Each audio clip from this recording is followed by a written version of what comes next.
But আমি মুহাম্মদ সাল্লাল্লাহু আলাইহি ওয়াসাল্লামকে চাই, কারণ আমি শুনেছি তার নাকি হর্স পাওয়ার আছে। তাও আমি শুনেছি মুহাম্মদ নাকি একই সাথে অনেকজন মানুষের সাথে ভালো। কিছুদিন আগে এই লোপা রহমানই রোড অ্যাক্সিডেন্টে বিছনায় পড়েছিল প্রায় মাস তিনেক। আসসালামু আলাইকুম বন্ধুরা, কেমন আছেন সবাই? আশা করি ভালো আছেন।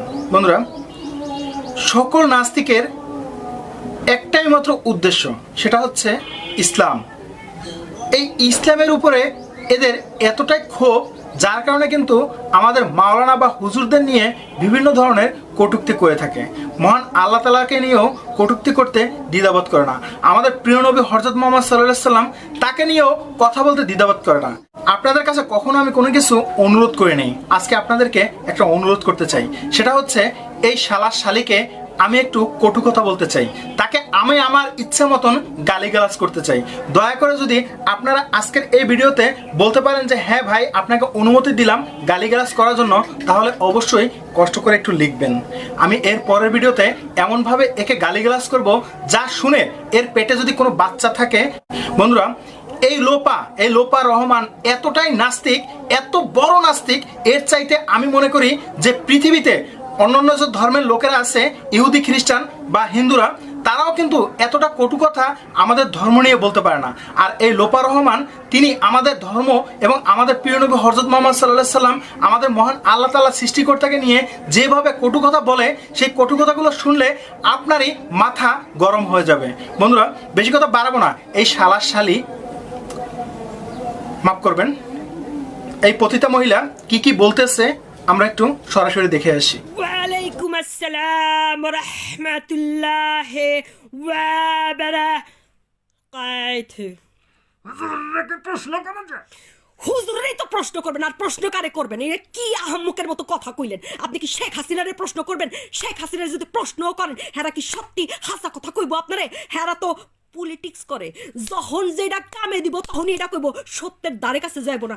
একমাত্র হুজুররাই সত্যের পথে আছে, ইমানের পথে আছে, আমলের পথে আছে। বলেন তো। এই লোপা মাইয়াটার কথা শুনলে আমার শরীরে একটা খিসুনি, আর হে খিসুনি, বুঝছেন নি? এই মাইয়ার একটা বে বে বে বে মুখটার খারাপ করলেন না, বুঝছেন? তুই মুখটা খারাপ করবি কি? তোকে ওই মুখের উপরে আমি নিজের হাতে 10টা জোতার বাড়ি মারতে চাই। তোর যদি কোনো আপত্তি না থাকে অবশ্যই আমার এই ভিডিওটার রিপ্লে দিবি। দয়া করে কষ্ট করে এই ভিডিওটার রিপ্লে যদি তুই না দিস, তাহলে বুঝবো যে তুই একটা বেজন্মা। তুই এমন একটা বেজন্মা যে বেজন্মার কথা বলার কোনো যোগ্যতা নাই। ইসলাম সম্পর্কে আগে বোঝ, কোরআন সম্পর্কে আগে জ্ঞান নে, আমাদের প্রিয় নবী হযরত মুহাম্মদ সাল্লাল্লাহু আলাইহি সাল্লাম তার সম্পর্কে একটু জান, তার জীবনী সম্পর্কে একটু পড়, মহান আল্লাহ তাআলা সম্পর্কে একটু বোঝ, তাহলে বুঝবি যে তুই কোথায় আছিস।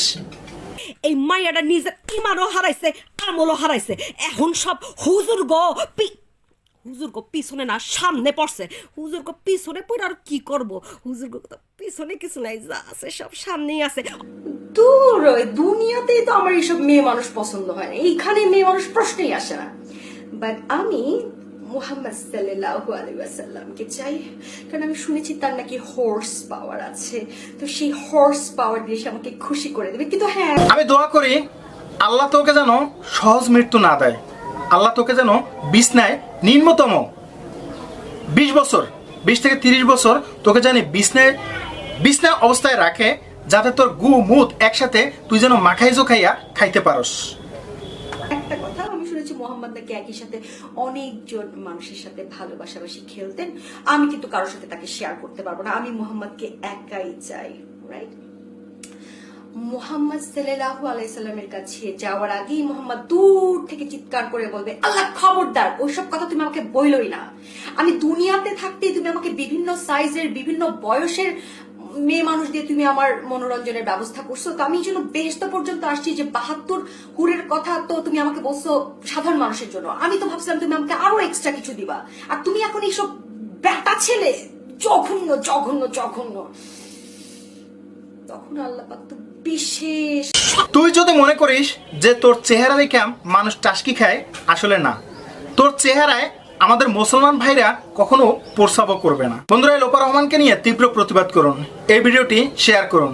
চাইলে আপনি আপনার ফেসবুক ওয়ালেও এই ভিডিওটি ডাউনলোড করে আপলোড দিতে পারেন, কোনো সমস্যা নাই। অথবা আপনি আপনার ফেসবুকে স্ট্যাটাস দিতে পারেন।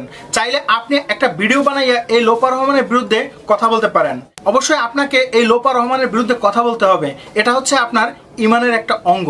বন্ধুরা, ভিডিও শেষ পর্যায়ে চলে এসেছি। ভিডিওটি যদি ভালো লাগে অবশ্যই একটা লাইক দেবেন। আপনি যদি নতুন হয়ে থাকেন প্লিজ সাবস্ক্রাইব করে পাশে থাকা বেল আইকনটা অন করে রাখবেন নিত্য নতুন আপডেট পাওয়ার জন্য। আর অবশ্যই আপনার মতামত কমেন্ট বক্সে লিখে ফেলুন। আজকের মতন এখানে বিদায় নিচ্ছি, ইনশাআল্লাহ দেখা হবে অন্য কোনো ভিডিওতে। আসসালামু আলাইকুম।